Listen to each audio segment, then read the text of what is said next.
Hello, everybody. We're a bit late on Narrative Live tonight as I'm still trying to figure out this great new technology, which one day I will get to fix and we'll do properly. But we had to revert back to Substack Live, and we thank you for being here and let everyone join us in the room. I should tell as well that we've got two guests coming up on the show today. Ellie Leonard will be joining us at 8 o'clock, and that's important because she's probably expecting an invite from a different platform, but you'll be doing it from here instead. Um, as well as Janessa Goldbeck will be joining us at 7:30. I'll send you an invitation, Janessa, in just a few minutes. We'll get you all sorted out. Sorry for the change of venue, but tonight is an auspicious night because it's exactly 1 year of the Donald Trump 2.0. It's quite an achievement, Olga Lautman, that we finally have arrived here. He promised us a golden age, and instead, what we got was a Ukraine war that is still going on.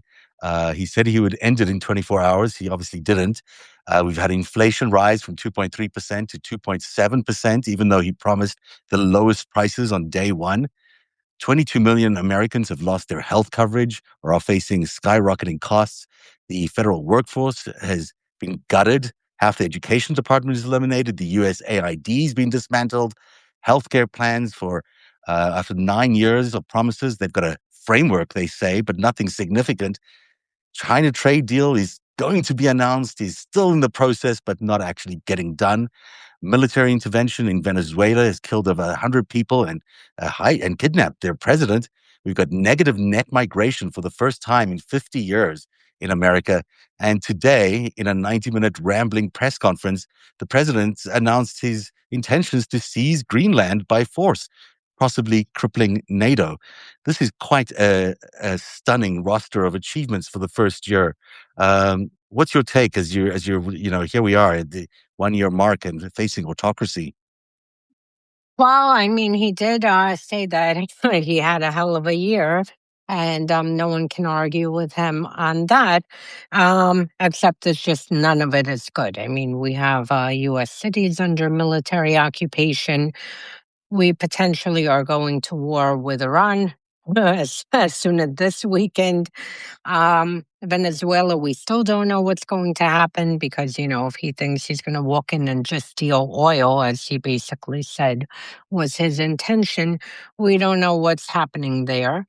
And that's it. And I mean, as far as NATO is finished. I mean, I can tell you, NATO is finished. I work on geopolitical issues for forever. Um, there is not one European country or NATO ally who will trust us after what's happened. Whether Trump uses force to illegally invade and annex Greenland or he doesn't, I can promise you there's not one European country who feels comfortable with Americans being there in Europe in military bases, because now every country has to worry about their national security and what are these military bases doing or preparing for.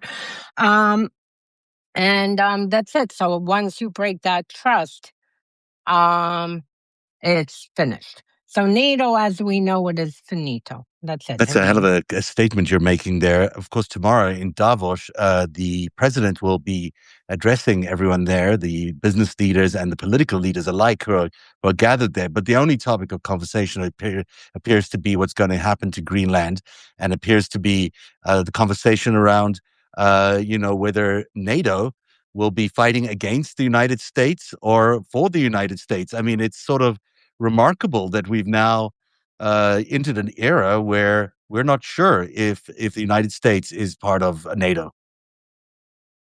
Like I said, NATO, and someone just asked if it could be reconstituted, and I've been writing a lot about this over the past year, and frankly, before even Trump came into office, I had written 2 years ago to this date about should Trump come back to power, that it would be the end of NATO. And I have been advocating for basically the same framework without the United States. So here you can actually have all the NATO countries involved. Frankly, I would kick out Hungary also because that's, Russia's proxy sitting there and sabotaging everything. But I would kick out the United States, Hungary, and then include Australia, New Zealand, South Korea, Japan, and they can obviously Ukraine, because Ukraine is the only country, frankly, out of all the countries that has fighting experience, um, and they can have a different alliance. Both for European security and for security in Asia, because it's not ending. I mean, this is all interconnected. As I've warned, you know, there is no coincidence that, for instance, Russia picked up surveillance flights and, flying their fighter jets jointly with China last month, alongside South Korea and Japan. I mean, this is all interconnected. It is all And that's interconnected, yeah. and Um, this I'm is why it I would just be want to pick up on good that to have point. that. Yeah, Hmm. I want to pick up on that point you make about an alternative NATO, and that really is now a topic of conversation that's being had even in public by some of Europe's leaders and other leaders. People think of Europe as being somewhat uh, weaker than the United States, and sure, on a nuclear basis and all that basis, there's a lot that that Europe doesn't have that. America has, that Russia has in terms of nuclear power, maybe China has in terms of nuclear power, but the Europeans are very strong in terms of their military force. They've got a very obviously long tradition of being fierce warriors, but also great technology and a large standing army. I think it was you mentioned the other day. Someone mentioned 1.5 million standing army if all the European countries combined. This is not one of those forces that you can just overrun if that's what Donald Trump thinks he's going to be able to do. That's not what's going to happen. Look, Europe's biggest problem has been that it is an obstacle to itself because it always relied on America and was always treated America as if something happens, they'll have our back. But Europe is just as strong. And as far as nuclear, all you need is one nuclear weapon to cause anything. It's enough And France deterrence. has and France has nuclear weapons. The UK had nuclear weapons. France, as a matter of fact, last year, I believe it was in the spring of last year, offered a nuclear umbrella to Poland and a few other countries. So, I mean, all you need is one nuclear weapon. And, there's no difference if Russia has thousands, the US has thousands. One weapon will do the damage. And as far as having nuclear weapons, having them will be a deterrence in itself. And now you have even, I believe, the Nordic countries are discussing creating a nuclear deterrent. So, Hmm. I mean, the only thing that Trump's, insanity is doing is basically forcing everyone to seek out nuclear weapons. And I can tell you, I mean, this is something that should have been done a long time ago, because I can tell you, as a Ukrainian, the United States and the UK made us give up nuclear weapons in the 90s for sovereignty and guarantee of sovereignty. And you know what that got us? A freaking invasion in 2014, where Obama turned around and said, not my problem, put a few sanctions. Europe continued business as usual. And then the full scale invasion in 2024. So I mean, 2022. I am all for nuclear weapons. And frankly, if I was the Ukrainian government, I'd be looking for a nuclear deterrent too, because had they had nuclear weapons, no one would ever, launch a full scale invasion into Ukraine. So Yeah, I mean, this is those are all what's very good happening. points. Yeah. Everyone right now is out for nuclear, developing a nuclear program, and this is all that Trump had, basically accomplished out of this. Let's talk a little bit more about Ukraine, because you've got a country there that was, a weakened military at the start of this war, but has now become a very dominant military force in Europe. Their technology is bar none in terms of drone warfare and other technology. They've certainly shown what they can do against the Russians.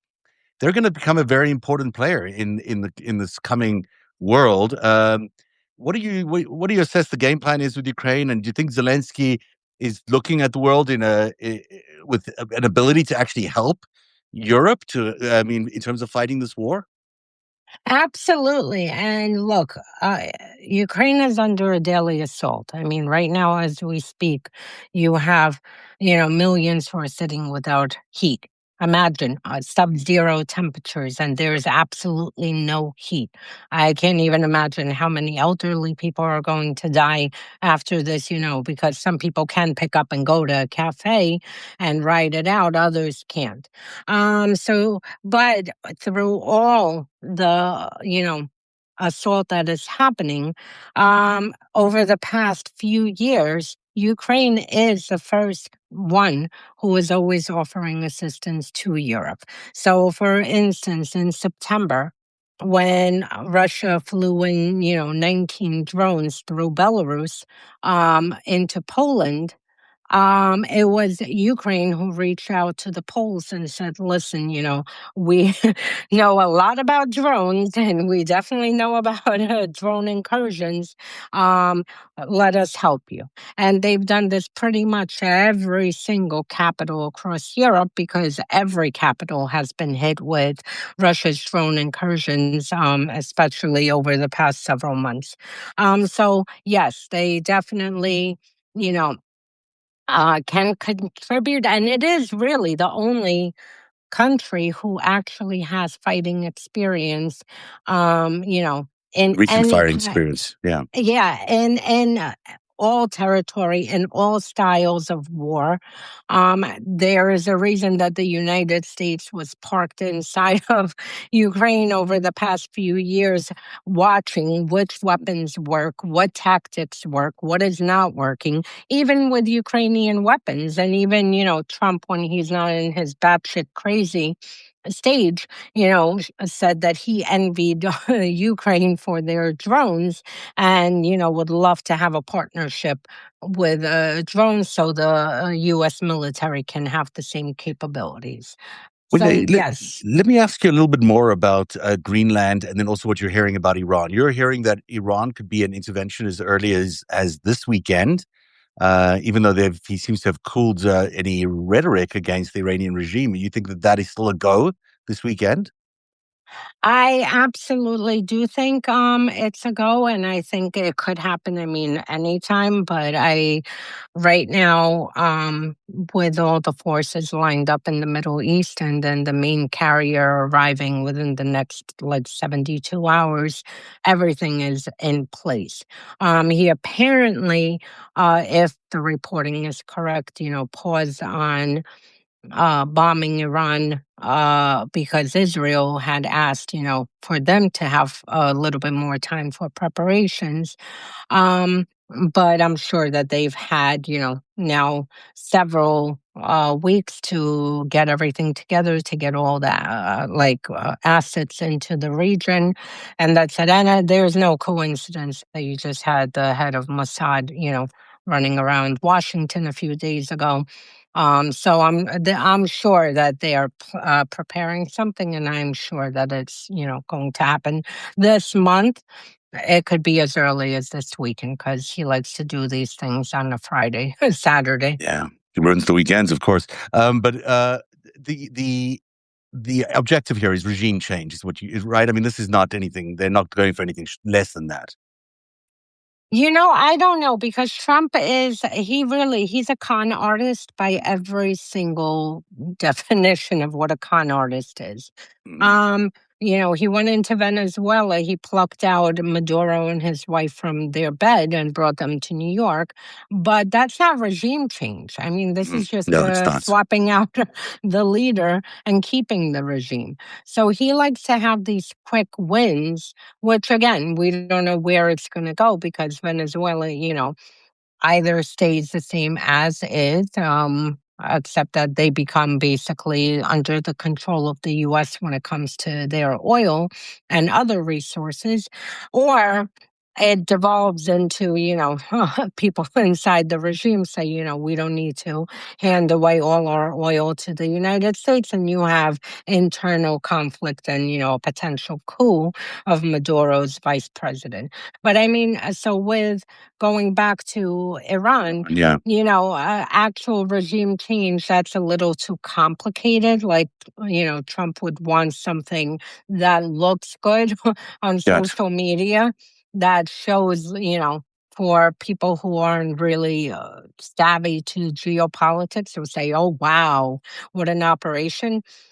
But, that really won't have any impact. So, for instance, with Iran, it's more than the supreme leader. You have yeah, the whole IRGC. I mean, you have a system embedded, just like in Russia, it's more than Putin. There's a full system embedded. So, swapping out, pulling out, for instance, Khamenei um, is not going to really do anything. no, they would have to modernize an entire system there, of course. And as you pointed out, it's very hard to change a system like that overnight. It causes chaos, as we've learned in the past. So he's more likely to look for some caretaker government there. But the what we're seeing in this board of peace and this new technocratic government they're looking for in Gaza, Venezuela seems to now be run as a proxy state of the United States without any, without even trying to hide it. They just sort of, that's what they are. They're a proxy state.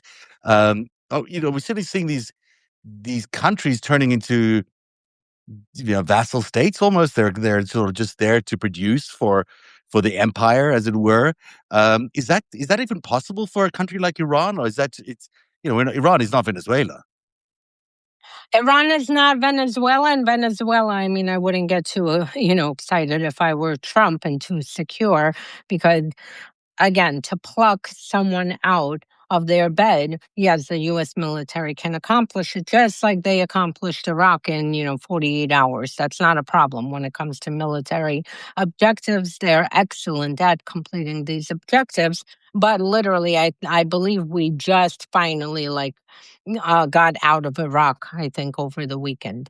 So, I mean, clearly, and nothing has changed. So, with Venezuela, it's been 2 weeks. We don't know what's going to happen in a month, 2 months, 3 months. We already have reports, as of last week that you have the regime thugs, the collectivos running around, stopping people, seeing who's cooperating with the United States. And that is a very, very complex area because you have not only the cartels, but the mercenaries, and then the regime forces. I mean, this is such a mishmash that, you know, Americans to put boots on the ground will end up seeing extremely, very, very troubling scenes by cartels who are ruthless and have no problem, acting like ISIS and carrying out these hostage videos and whatnot. So I wouldn't, when it comes to Venezuela, I wouldn't even Yeah. celebrate there because we don't know. I mean, we just happened 2 weeks ago. But all we're seeing is a lot of horse trading amongst these major, dictator or powers. We're looking at China, Russia, and the United States basically dividing up the world in to their own needs, if it were, maybe in terms of their own spheres of influence. But you've got what we're seeing in Greenland, what we're seeing in Venezuela, what we're seeing in Iran, what we're seeing maybe in Taiwan later on. All these things are not just happening coincidentally, obviously at the same time. This is part of a plan. And we don't know what the full plan is, but you could just look at what's going on and make that assumption because it's just clearly couldn't be happening any other way. Is that your sense of things? Is that's what's, this is a rollout of a realignment of a new world order? I think that they're attempting to do it. Will it work? I don't believe so. Because, I mean, right now, for instance, if you look at China and Russia, and this is what every analyst in the West gets wrong, they think that Russia and China are best friends. Meanwhile, they don't understand, the decades and decades, probably more than a century of distrust between China and Russia that continues to this day. So now China is, furious with Russia that they abandoned Maduro. And they are acting, very publicly about it.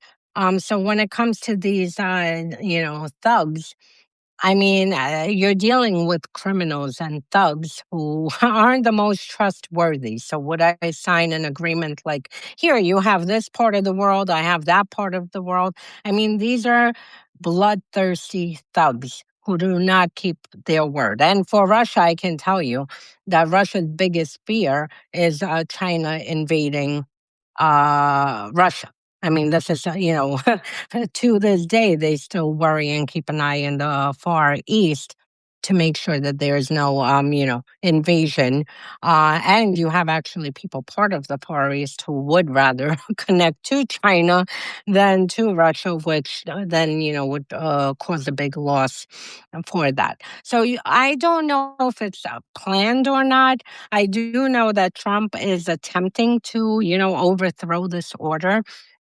Will he ultimately succeed? I don't think so. Because, I mean, yes, we're going to see a lot of chaos. We're going to see potentially, and we could see, Europeans fighting American troops, and shame on any American military person for executing these orders that are illegal. Because by the charter, you're really not supposed to be fighting and invading a NATO country, nor, killing any NATO military members. I'm so glad you So mentioned that. If we'll I can see. jump in there, because I want to introduce you to Janessa Goldbeck, who's joining us today. She's a vet herself. She's the CEO of Vet Voice Foundation. And hi, Janessa. It's good to see you again. It's been a while. Thanks for joining us. This is Yeah, Olga Lautman, by the way. Hi. nice to see you. Nice to meet you. What's so interesting is you were just mentioning, Olga, and I know we're going to wrap up, but you were just mentioning the role of of military not to do something illegal. And Janessa just today filed a brief in the Mark Kelly case in order to just argue exactly that. So well, maybe you should tell us first about that, Janessa, and then we'll switch over conversations in a bit. But this might be really interesting for everyone to hear together. Yeah, you're totally right. Service members have a responsibility, a legal responsibility to refuse unlawful orders. So we were very proud today to submit an amicus brief in support of Senator Kelly, who, as I'm sure all the viewers are aware of, is being targeted by this administration for making a video where he reminded service members of their oath. So today, Vet Voice Foundation, which is the organization I lead, we're a national nonpartisan veterans advocacy organization, alongside 41 former service secretaries and senior military leaders, generals, admirals, all retired, filed this brief that made this argument at its core that the Senator Kelly has a right to free speech. Former military officials there are some limitations on what they can say, but he was exercising his First Amendment right. He was saying something that is true, that service members have a legal obligation to refuse illegal orders. And the reality is that the First Amendment doesn't disappear when someone has worn a uniform. It doesn't weaken when a veteran enters public life, and it shouldn't yield to political retaliation. So we were very proud to be able to put that together. Folks might know Protect Democracy and States United Democracy Center. Those two organizations took the lead on the legal arguments. We definitely couldn't have done it without them, but happy to. It's great. It's a great thing you've done there. And I think it really underlines what everyone's been thinking, that this is not, acceptable, that these politicians who are former veterans are having their speech curtailed. And it's not just Mark Kelly. There's others involved. How many people are currently being targeted? Off the top of my head, just on the Hill, I'm not sure. I know Senator Alyssa Slotkin has said that she's under investigation. Several members of the House who participated in that video are also under investigation. But really, the administration is has a very shaky legal argument. That's why they pursued censure as opposed to a formal court martial. They really didn't have a ground to stand on. But the reason they're doing it, and with such a high profile target, is that it is intended to send a chill down the spine of anyone who's ever worn a uniform, and to shut them up, to shut us up, to make it clear that they will retaliate, they will make our lives uncomfortable. And the reason they're doing that is because they know that veterans are uniquely resonant in today's society. They're one of the last groups. We are one of the last groups that have cross-partisan respect and appeal. And so when veterans speak, it is very powerful. It's very impactful. People listen. And the Trump administration is afraid of that. And so they're attempting to silence Senator Kelly, although I would say that their attempt has really backfired. He's raised quite a lot of money off of the attention he's getting from this. I think over 1 million new social media followers. So this is a decorated combat veteran and astronaut. Like, come Yeah, on. it's really not a target you would go after, and probably setting up for a future run for the presidency, if not anything else. This is a big achievement, but when we talk about the following of orders and following illegal orders, because we've been having this conversation about this increased military effort that we're going to have now around the world. It looks like Iran, Greenland, with Venezuela, all these places. There is we think about the Nuremberg trial. That's the first thing that comes to my mind in terms of the trials, how that sort of set the foundation for following illegal orders is dangerous stuff. And every vet and every current soldier must be thinking, well, how do we get into the situation where I don't even know whether to follow these orders? I mean, it's the administration has put service members into a real dilemma in a number of instances. Whether the National Guard should have been deployed into cities and states, which we argue vehemently against and won in court multiple times. That there was not a reason to deploy National Guard into American cities and states, setting those National Guard, putting them into a situation where they are in a highly politicized, contentious deployment. And then in Venezuela, obviously, the president going in and with our special operators who conducted from a tactical perspective, an incredible operation. Our military deserves credit for that. But now the president's saying that we are going to run the country. That means potentially boots on the ground. Now we're in a whole other scenario to now the saber rattling at Greenland, Iran, et cetera. And so, we are in a very tenuous situation for civil military norms in this country. There is a reason the U.S. military has remained and is intended to be apolitical. As service members, we swear an oath to the Constitution, not to one man, not to a political party. And what this president is attempting to do is reshape the U.S. military into a tool of his own control to do his bidding, regardless of law, both domestic or international law. And truly, you mentioned Nuremberg, Zev. That is one of the most important principles that was addressed in our brief that we filed today. Service members have an affirmative duty to refuse unlawful orders, and that obligation stems from the lessons of the Nuremberg trials, where following orders was rejected as a defense for unlawful conduct. So, if I was in uniform today, and I served honorably for 7 years as a Marine officer, I treasured my time in service and the people I served with, but it would be an incredibly difficult position to be wearing a uniform today and know that you may receive orders that this president says are legal. Strike that fishing boat off the coast, and we're going to tell you that those are combatants, and tap it again, even though those folks are clearly in the water. You're being asked to do these things, and we're seeing general officers resign and retire or be fired for refusing these orders. I think a lot about the service member who is further down the food chain, who doesn't have the capability to call up a JAG or talk to a lawyer about what they're being asked to do, and just the damage that does to the professionalism of the U.S. military. So important. Olga, I know you've got to run, but do you want to join in the conversation? Is there anything you want to ask, or is there anything else before you want to head off into your evening? Well, to end, because we started with, the 1 year anniversary of hell raining down on America again. To end, I am hopeful this 1 year in. I mean, despite the fact that we might invade Greenland within, any time within the next few weeks, days, weeks, and all the other chaos, I am hopeful because I can tell you, like, when you compare to autocratic systems like in Russia and what happened there, first of all, I wouldn't even be able to have this conversation there. That's for starters. So we're 1 year in. I can freely speak. I've seen a lot of infringement, happening where you have these government thugs walking to people's houses, like, what did you post? That has nothing to do with violence. But these are intimidation tactics. And on the surface, this is not, everything that he's done including with Mark Kelly, including with everything. It's good for him to get attention, but from an autocratic standpoint, our institutions are still holding because you see, no matter how many people they put under investigation, no matter how many doors they knock on, it's still different than like if per se you were living in Russia, or I don't know how Turkey is, or any of that. So that I'm very hopeful. And we still have a lot, to deal with, and it's going to get very ugly. And on the world stage, like I said earlier, our European allies, I don't even think we could call them this anymore. They're not going to forgive us, and we could kiss any intelligence sharing and anything, goodbye after the actions that have been taken up to now, the threats with Greenland.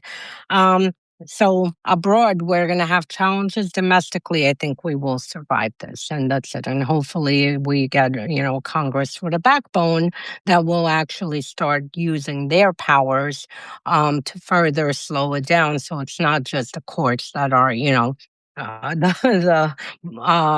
whatever thing in the road, stopping this overreach. Absolutely. Olga Lautman, you do incredibly heroic work, and you've done it for the last year covering this administration's attorney as it's been captured by you on the Trump Tourney Tracker. And if people aren't subscribing yet to the Trump Tourney Tracker, they should be. And also to Unmasking Russia, that's your other big Substack. What's coming up on your Substack right now that people should know about? Right now, I honestly just keep Ukraine in your thoughts because my friends, and it's heartbreaking even calling. I feel so guilty that I'm sitting here in New York, and everyone there is no heat, no electric, nothing. So just right now, like I want to use this time, just keep Ukraine in your thoughts because even though we all shifted to Greenland, I can't begin to tell you. The majority of the energy infrastructure has been wiped out in Ukraine across the whole country. And you have literally millions and millions of people sitting right now with no heat, so keep Ukraine in your thoughts. And it's heartbreaking. It's horrible. Everyone I deal with and, family, friends, like their spirit is still up. They're not going to surrender, but, the news is not covering what's happening, and this probably we're in the worst period ever since the full-scale invasion started. So, and it's only January 20th, still so many weeks of winter. Olga Lautman, thanks for being here. We'll see you again on Thursday for another update on the Thank you for your service. So great to meet you. You too. Thank you. All right. Bye, Olga. We'll see you on Thursday. Bye. Have a good show. Bye. Thank you. Janessa, let me just continue talking here. You hear these images that she's describing of what war looks like. And we seem to be gingerly sort of walking into this world war that Donald Trump has sort of laid us into or leading us into. You talk to veterans all the time. What's the and to current soldiers? What's your current sense of how things are, how they're feeling inside the military? What's happening to them in terms of this presidency? The military is a diverse place. It represents the diversity of America. All kinds of viewpoints are based there. So there certainly isn't one monolithic worldview. But I will say from the people I've spoken with who are both wearing the uniform today, speaking privately, and people who have served in the past, Donald Trump ran for president as the president, a man who said he was going to end wars in 24 hours, that he was He wants the Nobel Peace Prize because he supposedly ended 8 wars.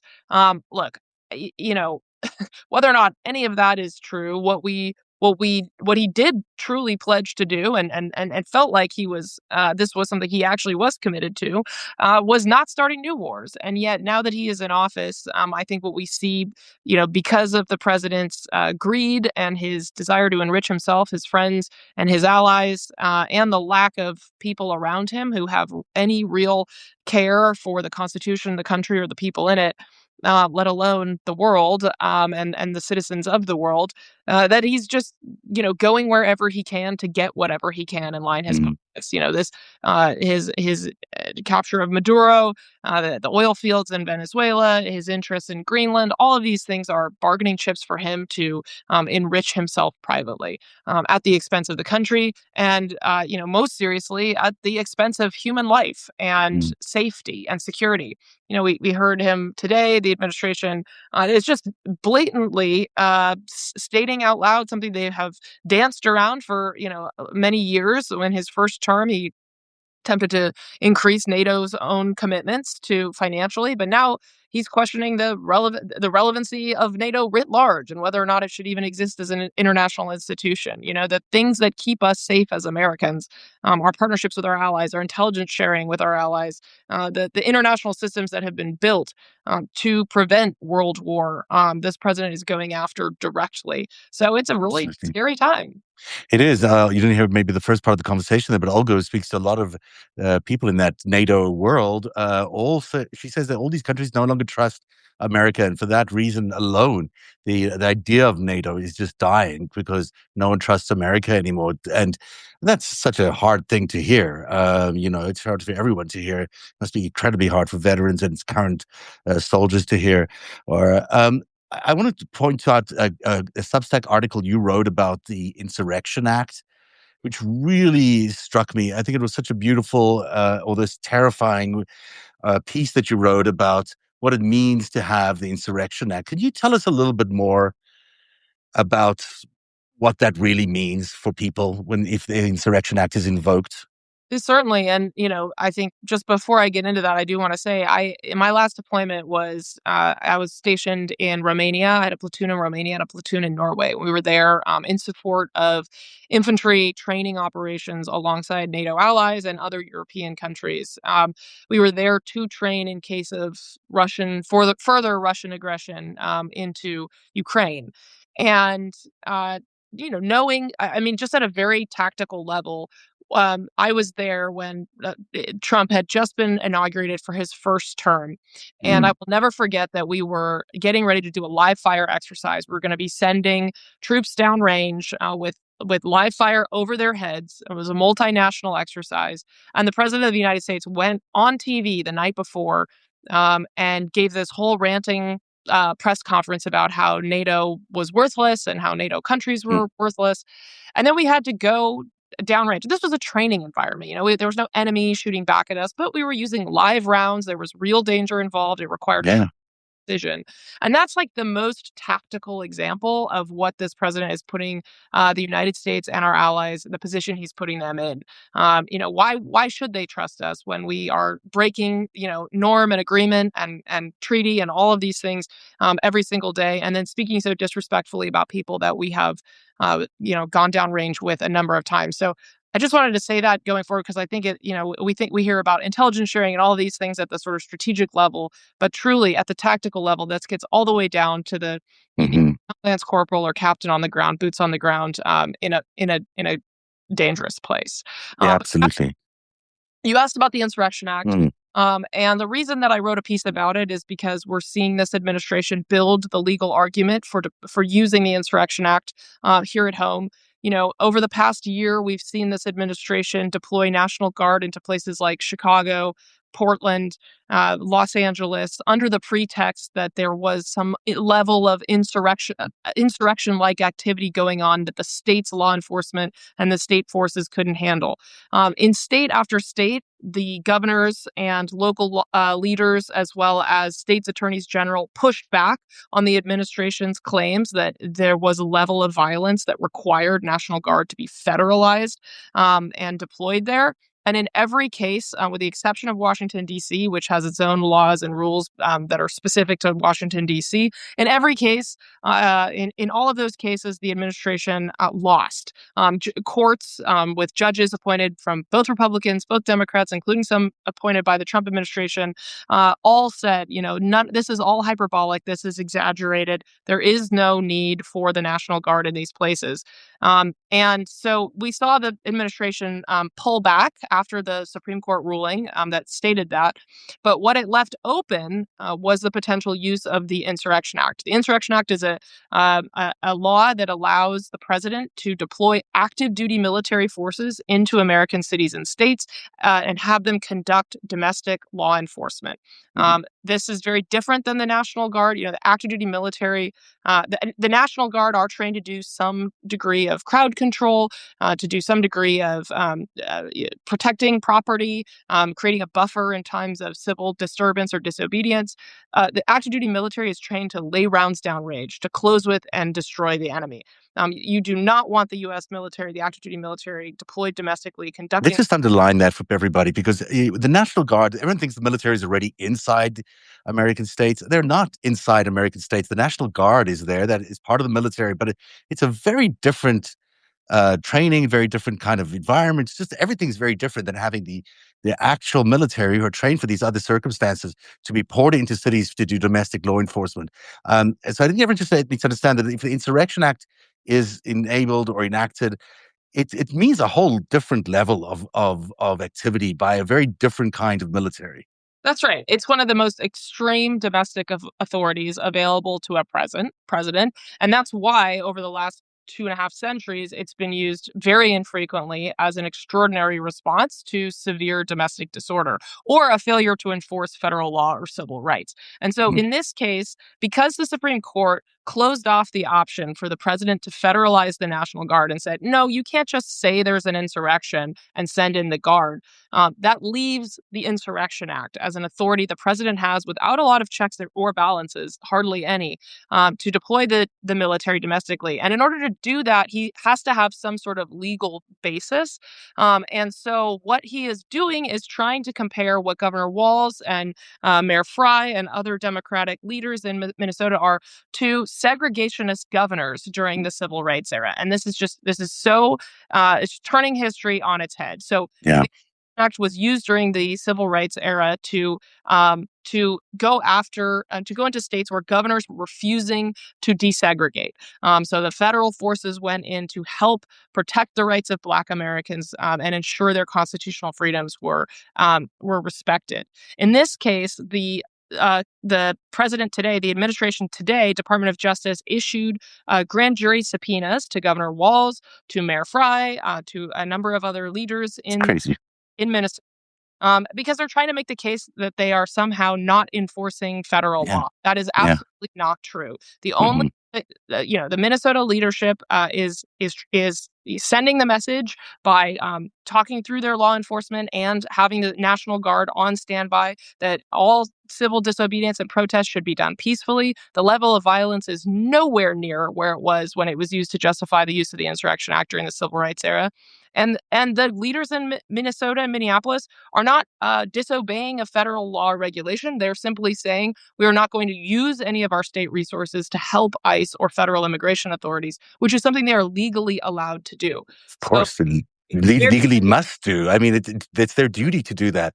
The violence really has come from the ICE agents on the ground. I mean, in almost every single case, there's been violence has originated from there, and yet here we are facing this unusual circumstances where Mayor Fry is being investigated, but the person who shot Renee Good is not. That's right. I mean, it's completely turning everything upside down, which is what this president seems to specialize in. But going back to the Insurrection Act, what is it going to look like if these troops are deployed into Minnesota or into any other states? What does it actually mean? Well, I hope to never see this, but if we were to see the Insurrection Act deployed, in practical terms, it would allow active duty military forces to enforce civilian law. So you might see uniformed troops conducting arrests, establishing checkpoints, enforcing curfews, and using force under military command rather than civilian policing standards. So it really dramatically collapses the distinction between soldiers and police officers, which is a line that democratic societies have guarded carefully for centuries, especially the United States. If he were to employ the Insurrection Act, it gives the president a huge amount of authority. There's no requirement for the governor's consent if the president is deploying troops under the Insurrection Act. There's no automatic or pre-deployment judicial review that's built into the statute, and the determination that an insurrection, obstruction of federal law, or failure to protect constitutional rights exist is made largely by the executive branch itself. So you can just sort of think through what that might mean in practice. I mean, does it in fact incur or can it stop elections? I mean, is there a way that can be used, as many people fear, from either interrupting elections or interfering in the election results? Look, I mean, this is my great concern about where this is all headed. In 2025, we saw the president testing the legal authorities and how much courts would restrain him around use of the National Guard. Now, we're hearing threats to deploy the Insurrection Act. We're seeing the legal groundwork being laid with these subpoenas in Minnesota. Let's say that active duty troops are deployed into Minnesota and then there is further unrest, that this sparks additional unrest. Will we see those troops be recalled before the election? Will we see another pretense? Perhaps we annex Greenland or strike Iran, and there is, God forbid, some retaliatory action that causes casualties of American troops, and that's then used as a pretext for further militarization of American cities and states, and that bleeds into the 2026 election.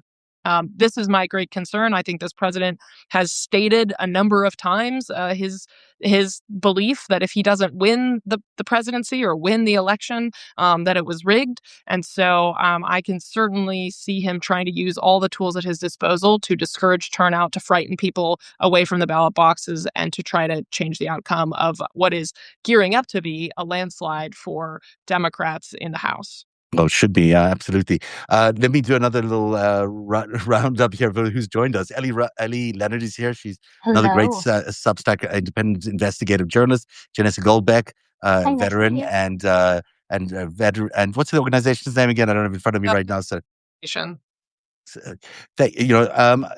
glad you guys are meeting, because it's so great to have these Substackers, just get to know each other. Absolutely. You guys are all working on different parts of the spectrum here, but Ellie's been working on investigating a story involving Donald Trump and Jeffrey Epstein's abuse, and we're going to get to that in just a second. We can talk about that.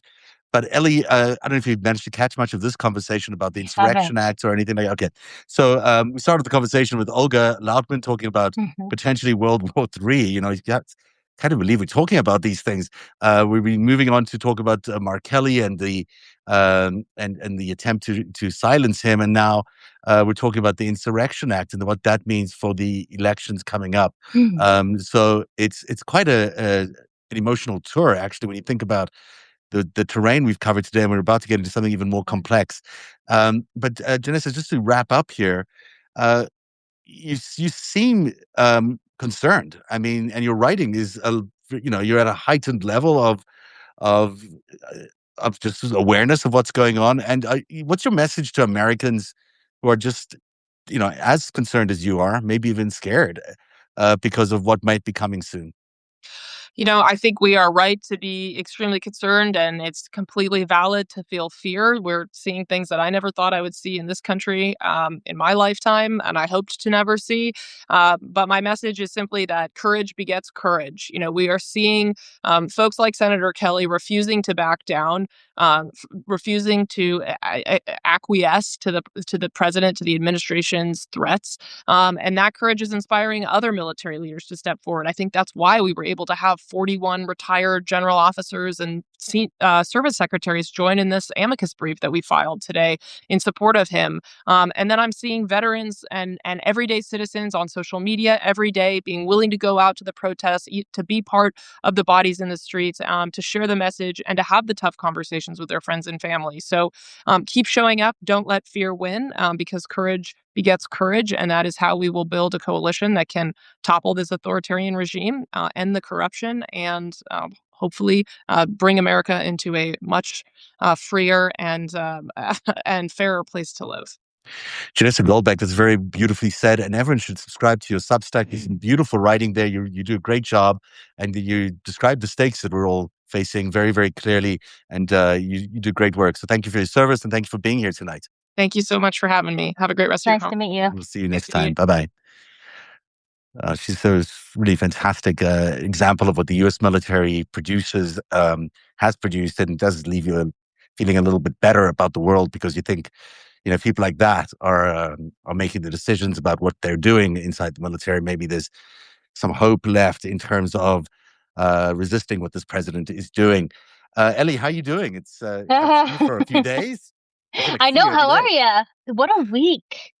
It's it's only Tuesday. Oh. But it has been a week. I went and hid this weekend. I was like, sorry, guys. I have to turn my phone off and hide for like 24 hours just for my own mental health. But it was, lots going on. There's been a lot. I mean, it feels like a lifetime every day, doesn't it? It just feels like A little bit. you just catch your breath, and then there's another story happens, another Mhm. story happens. It just keeps just jumping on top of each other. Yeah. I know you're about to publish, or you have published this very interesting story about Sasha Rile, which is a name that many of us have gotten to know on Substack, because it's a story that originated, I think, as far as I know, on Substack, but it's sort of it floated up to everybody, and some people ran with it because they thought it was a very legitimate story, and some of us had questions about it. You've written about it. You've investigated it a lot. We've had many conversations. Mhm. Like maybe a couple of days of our lives have disappeared as we try to figure this I know, out. yeah. I think there was like 8 hours straight of me sitting in a coffee shop texting you. But what did you find? What's the story about, and what do you think is important that people take away from this? Okay, I will give the caveat. It just probably published just now. The caveat that I have with this story is my conclusion does not have to be your conclusion. All I did was I went based on the facts that I could find. I tried to prove the things that I could prove. If there were things to be disproved, I disproved them. And then there's things that I just don't know.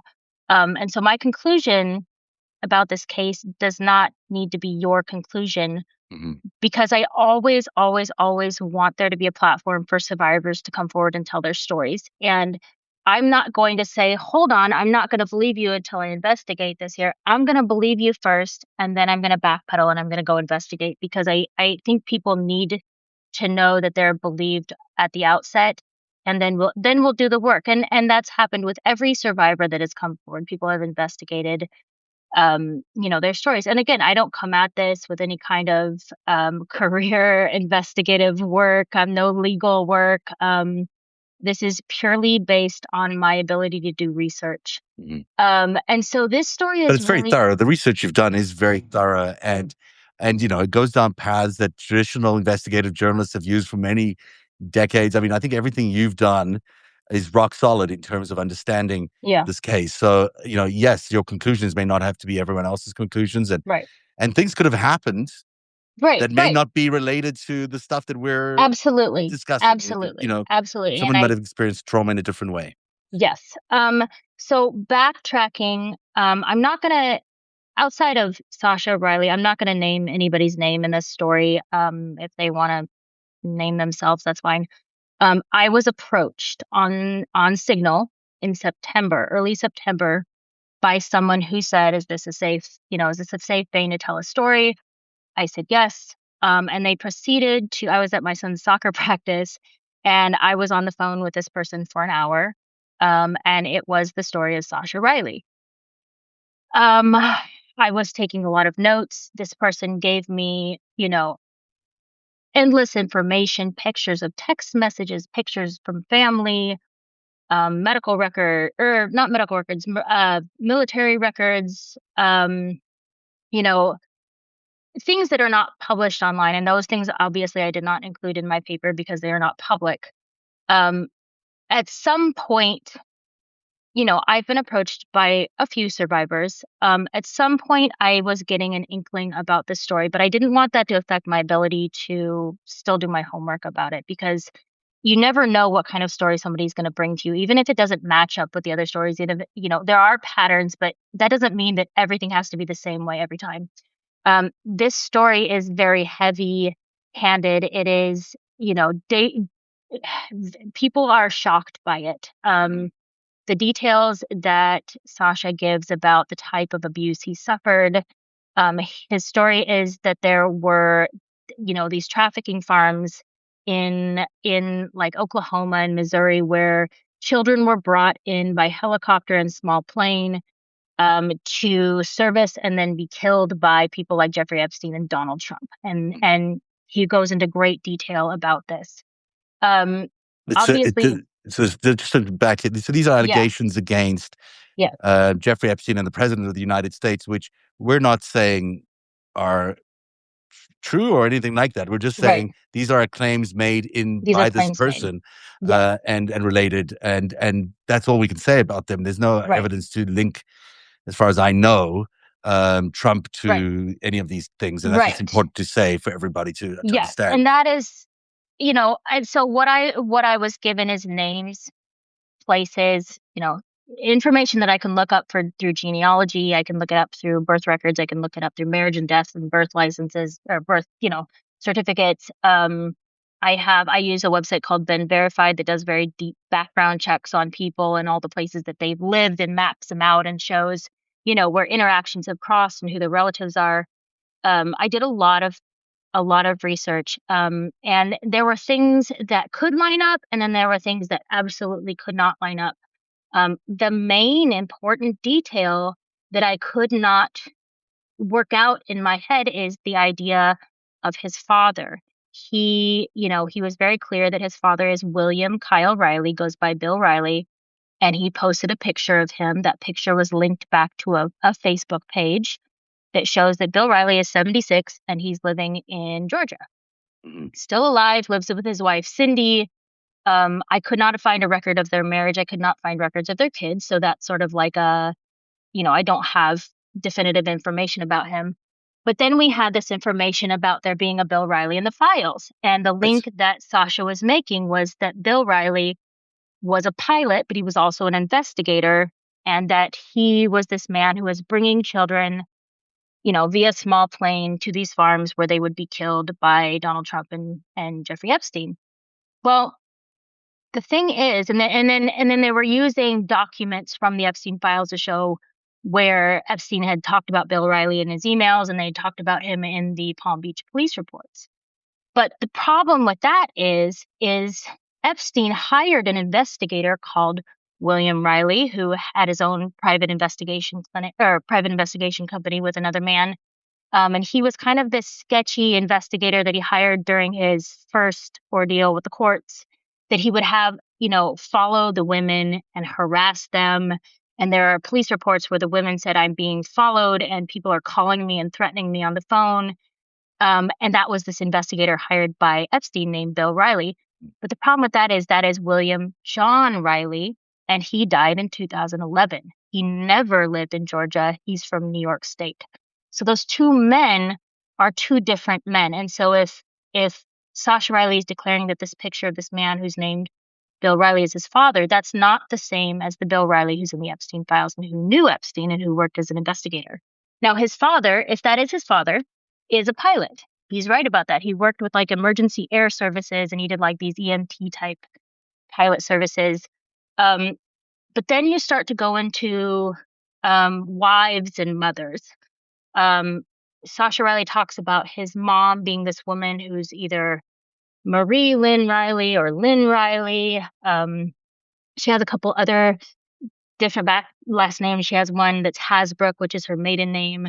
There's another last name that's like Majak, who is actually her husband, who she was married to from, I believe, the late 60s until 1980.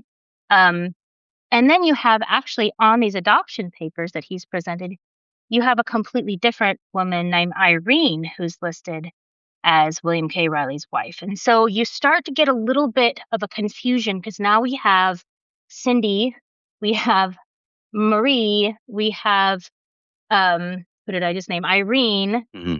And then you have this completely other woman who's married to William Rile, the investigator, who he was married to for 48 years.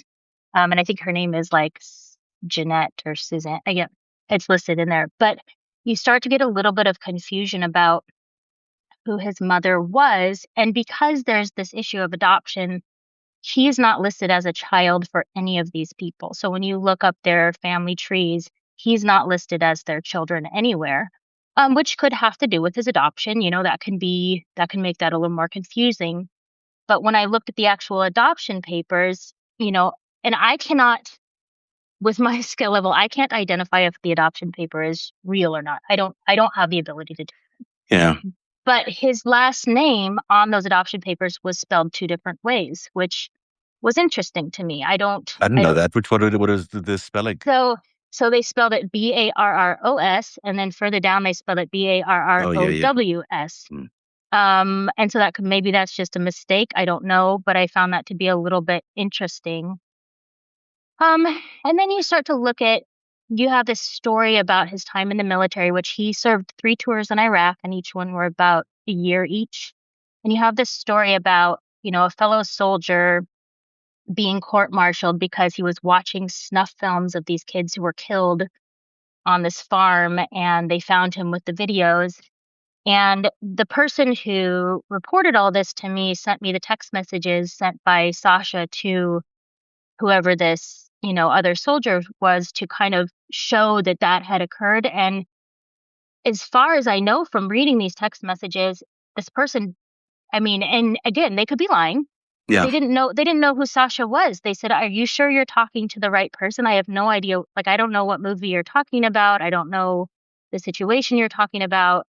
And so at the end of this conversation, when I'm first hearing about this, I was fully willing to look into this. And I said, what do we have? What can we go on with this? And the person said, well, we have the audio tapes, which now we all have. Mm-hmm. But there was this long list of things that they were trying to get. And it was Sasha's medical records to show that he'd been tortured, and then police reports. And they wanted the medical report of Trump's rectal exam, and all these different things that I said, okay, that's kind of a lot of stuff. Do we have a witness that we could talk to who was somebody else? Mm-hmm. And they said, nope, they're all dead. And I said, well, that makes it a little bit tough because we have no one to corroborate. And then you look at the timeline and you have, Sasha was born in 1973. So by the time he was adopted in 78, I believe, he would have been about 5. And then he has this timeline of 9 to 13. So there would have been a period of time, and it was said that he was adopted to be trafficked, but there was a period of time where he wouldn't have been trafficked. But also that only went till about spring of 1987, which would have been the longest it could have gone. And by all accounts, Trump didn't meet Epstein until later in 1987 or early in 1988. Yeah. So there's a very short window of time when they could have met. And there's nothing on the record, which it doesn't have to be on the record, but there's no record of either man spending any time in Oklahoma until Trump started campaigning for presidency in 2015. So I had a lot of information, but I just could not link anything up. And that doesn't mean that Sasha was not sexually abused. It doesn't mean that the story is not true, but I just literally have no way to connect any of the dots, which makes it very complicated because on the one hand, I want to give them a platform to talk if this is a true story and there's evidence and there's, police records and things like that. But I want to be really careful because we do have a whole lot of survivors with stories. And if we have a story that turns out not to be true, that can affect the veracity, or I'm not sure that's the right word, but that affects how true we perceive the other survivors' stories to be. Yeah.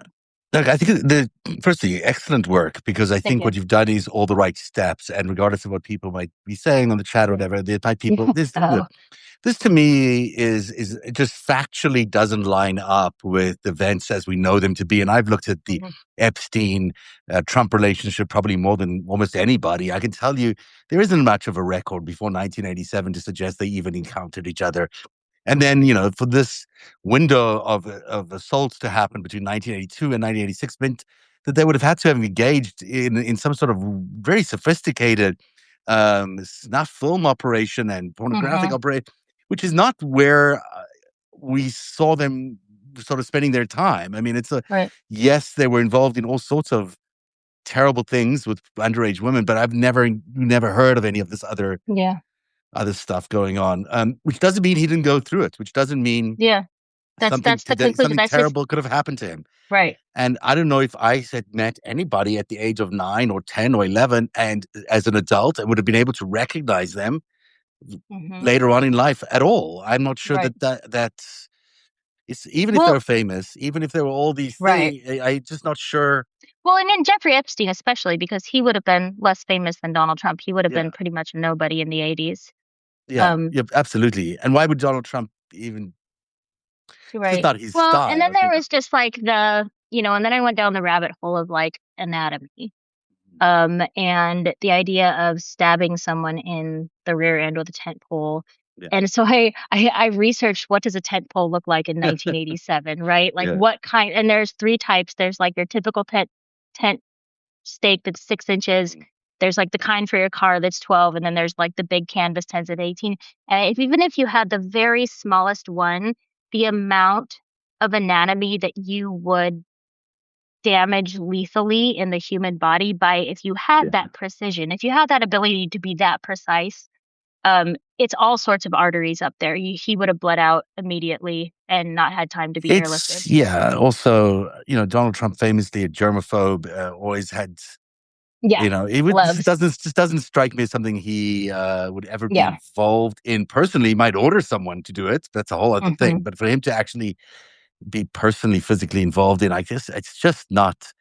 It just was extreme. And the tent stake thing, I grew up going to church, and I know that there's a story about somebody escaping by stabbing someone with a tent stake. And that kind of hit a little nerve with me. And I thought, that sounds really familiar. Doesn't mean it's not going to happen. But I just, Trump was a big guy. And I'm trying to imagine a little, he's shown pictures of himself when he was a kid. He was a small kid. It just doesn't strike me as a physically possible thing to do. And why would he put a condom on it before? Like, why would a kid think to put a condom on a tent stake before they stab somebody with it? There were just things there that felt like it was a little bit like they took it a little step too far with the storytelling, and it didn't add up for me. So that leads you to the next possibility. And by the way, the Bill Rile that did work with Epstein was a private investigator, was not a nice person at all. Right. No, terrible guy. Harassing. Terrible. He was not, and clearly the thing which leads me to believe is that this is maybe potentially, and I'm not accusing anyone of anything, but it looks to me like an attempt to create a disinformation story. Now, I'm not saying that this didn't happen to anybody. I'm just want everyone to be completely conscious that it could have happened to him. These could be real stories, but it's also very likely or possible that what we're all experiencing as a community and as a group of people are very deeply interested in America and in what happened to Jeffrey Epstein is an attempt to disinform us, is an attempt to distract us, is an attempt to move us into a different direction, because this is often what it looks like. I've been through this a number of times, and I can tell you that, every single disinformation operation has kernels of truth to it. Every single one has something that you could say, well, that happened. I know that happened, or I recognize that name, or I know that, because that's how they hook you in. It needs to have a kernel of truth, sometimes more than a kernel, but it has truths in it. And then they build stuff around it. And the timing of this particular event and the targeting of the people that are involved. So you've got, a group of us on the Substack who are very interested in Epstein at a time when they're trying to bury the truth about Epstein. So to have this disinformation version of what's going on distract us all, take up some of the space on Substack, and also, just distract us attention-wise. It seems to line up for me there as well, that there's, that particular timing and the targeting of you specifically, of me, of all these people that were investigating these things. I did wonder if I was the only person this person reached out to, because when they did, it felt like that. It felt like they hadn't talked to anyone else. But now, in hindsight, I kind of wonder if I was the only person. I think you might have been. Who knows? But they probably were. But the way it rolled out, even afterwards, we were all sort of like encouraged to follow it. We were all people coming Yeah, at us from very that we hadn't heard popular. of before, saying, "Hey, what do you think of the Sasha Rile case?" And all of that makes you think, well, just because I've been through it, I've seen this Mm, sort of thing before. In the middle of it, you feel so like you've got something, and you really want to believe them, and you want to chase the story and make sure that and prove it correct. But right.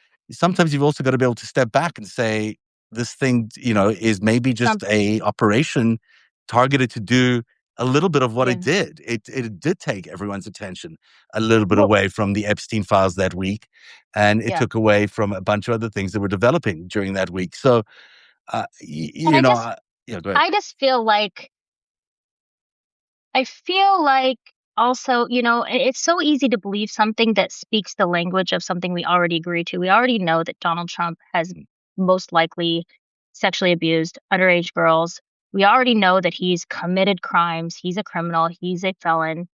And so to hear a story that kind of fits that narrative but becomes a little bit more extreme, people really jump on it because they go, "Yeah, this tells the story of the thing that I already want to be true, and we'll get him out of office." But what I would say to that is he's already guilty. He's already beyond guilty. He's already to the point where we know that he's committed these crimes. He's already been charged with E. Jean Carroll and her rape. He's already had 34 Yep. indictments against him. Like, he's already guilty. And we can stack things on top of that, but he is already going to face a consequence. And I think as long as we know we're doing our homework and we're doing our research and we're not glossing over something that could be true, because I don't want a survivor to not be believed, and I don't want someone to walk away feeling like they weren't heard. But as long as we stay the course, we're going to get there with the things that he has already done, and Right. they're a lot. But part of an operation is also to discredit people like you or me or anybody else doing Hmm. these investigations by planting something that they hope will report that is incorrect, because then they can Yeah, prove, you covered something incorrectly, or you got something wrong. So it's an attempt to snare you, or snare others into doing the wrong thing, and publishing an incorrect story. So I'm glad you didn't, and I'm glad you've covered the story in the way you have, and it's a very mm, thorough read, and it actually gives you, everyone who reads it will know that it gives you insight into how Ellie works, and the detail to which she goes into every little bit of information. The tools you use are smart, and the kinds of tools that we never always had. I remember yeah, days when right, you didn't right. have all these Well, genealogy tools and things like that, and you yes, used to finding this kind of information used to be a lot harder. Now you right. do And have those, and kudos to you for using all the thank all you. the right tools and all the right information to build this very thorough, I think, investigation of what Thank you. Sasha Well, and Riley I is was really I about. was nervous about this because, I haven't been here that long, and I don't know how much credibility I've built up with my writing or my skill. And so the idea of bringing something forward and maybe coming to a conclusion that people don't want when this has been so big was a little scary. And I was I'm not gonna lie, I was a little nervous about it. And I wrote this several days ago. Like I said, you and I, were chatting quite a lot one day, back and forth with, what have you found? Here's what I found.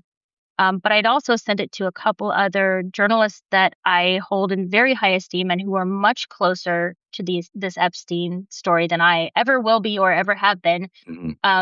And I said, what am I missing? What have I forgotten? What am I forgetting to look for? What clue did what did I get wrong here? I just go over it with a fine tooth comb and tell me what I'm not seeing. And, one was a little more hesitant about publishing right away because I think, again, same reason, like it's a little scary to publish something like this. But the one who was the closest, I think, of anybody to this story gave me full blessings and the green light and said, "You got to get this out there." So once I had that, I thought, okay, I trust you, and I'm going to go for it. Yeah, I think your instincts and that person's instincts, I think, you talk about it right. Mhm. And I look, this is what journalism is about, and this is what this community is about. It's going to be very difficult sometimes for us to accept that some things aren't true, and that's why crowdsourcing is an incredible tool. This community is an incredible tool. Everyone should be doing their homework as well to yourselves and researching story with as much suspicion as you need to, because we are Right. now, just because of the growth of Substack and also the journalism being done here is so unique and so independent and so different from anything you can get anywhere else. We're going to be under this kind of targeting a lot, whether it's stuff like this, which is, I think, a disinformation operation, but also it could be any number of different types of operations that could come at us from different sides. And it's where we'll be tested, I guess. That's the mettle of these independent journalists is going to be tested in whether we can, suss out what's real and what's not in this environment. And again, my conclusion at the end of the article is Yeah. I may not be right. This is just my own research, my own approach. This story may not be over. We may hear more, find out more, get more details. But I can only look up and vet the things that I have and find the details that I can find and present them to you. And that's all I can do. Yeah, and if anyone has information which changes the chronology, that would be a big thing. I mean, the chronology that we look Time at is right now, huge. like I can't make this timeline. I mean, I do all my work on timelines. It's such an important thing for me. If I can't make a timeline work, it just doesn't. It's hard to put someone in a place, at a specific time and then say they were somewhere else. It's just, and in this case, I just don't see how it's possible. Now, timing could be different. Maybe his recollection is different. Maybe there's different evidence that comes out. Maybe Jim Jordan is somewhere else in a different place and, whatever. Right. But in this case, none of the chronologies seem to line up. The Bill Riley thing to me was an indication that someone had picked a name in the Epstein world and sort of matched it versus the other way around, and so that to me was questionable. And it didn't make me dig into Bill Riley, the actual investigator involved in the Epstein case. It was He's very interesting. he's an interesting guy as well. Yeah. And he was not a good guy, and it tells you a lot about how Epstein operated and Yeah. how seriously that ring of people who were involved in abusing the girls in Palm Beach were trying to shut down that case, because this guy Bill Riley, the original Bill Riley, was trying to do a lot of damage to the case, and was one of the reasons it was moved over to the FBI at the end of the day. It was because this network of people were trying to shut down the story. And this is the same network that ultimately got Jeffrey Epstein off the hook and got him into just this very limited, state prosecution, even though it was run by the feds. It was a state charge.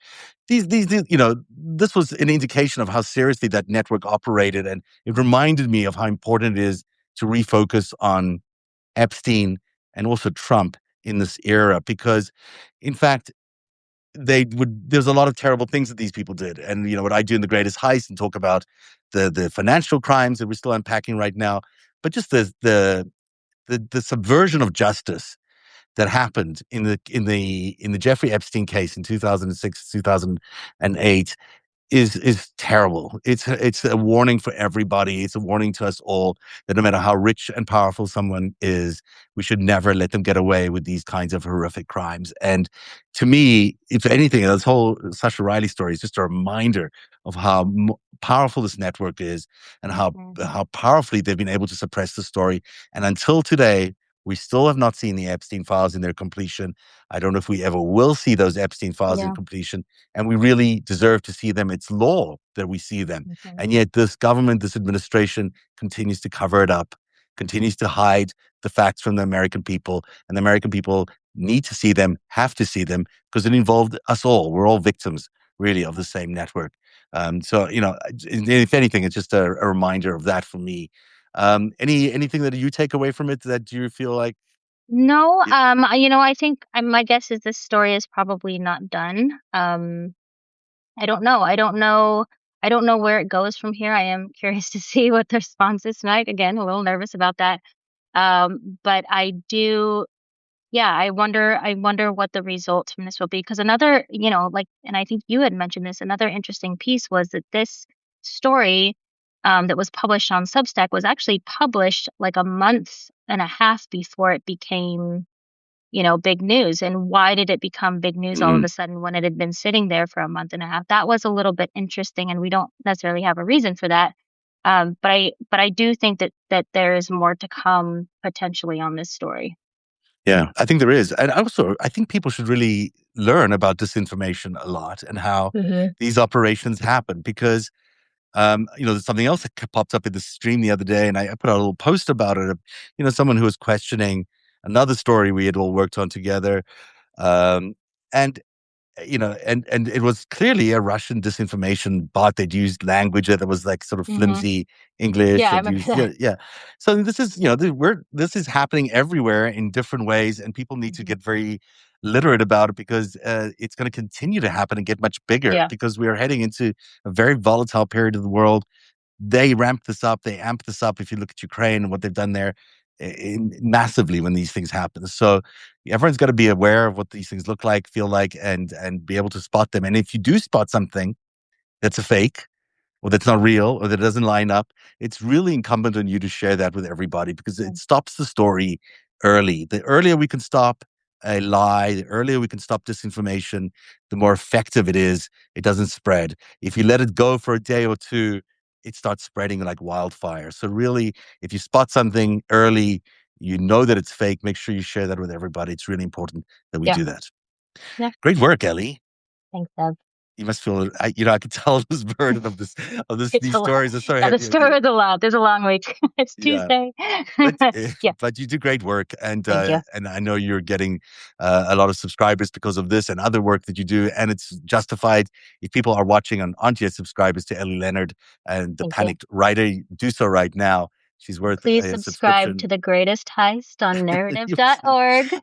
Thank you very much. And I really appreciate you sharing your story with us tonight, and I hope everyone reads it and shares it as well, because everyone needs to know what it's all about. And it's been a longish show tonight, but I want to thank Olga Lautman and Janessa Goldbeck and Ellie Leonard for being here, and all of you at home for sharing in the experiences as we've been unpacking this unusual, volatile week in the news. And it's only, as you point out, Tuesday. Have a great night, Ellie, and have a great night, everybody. Bye, guys. See you next time. Bye.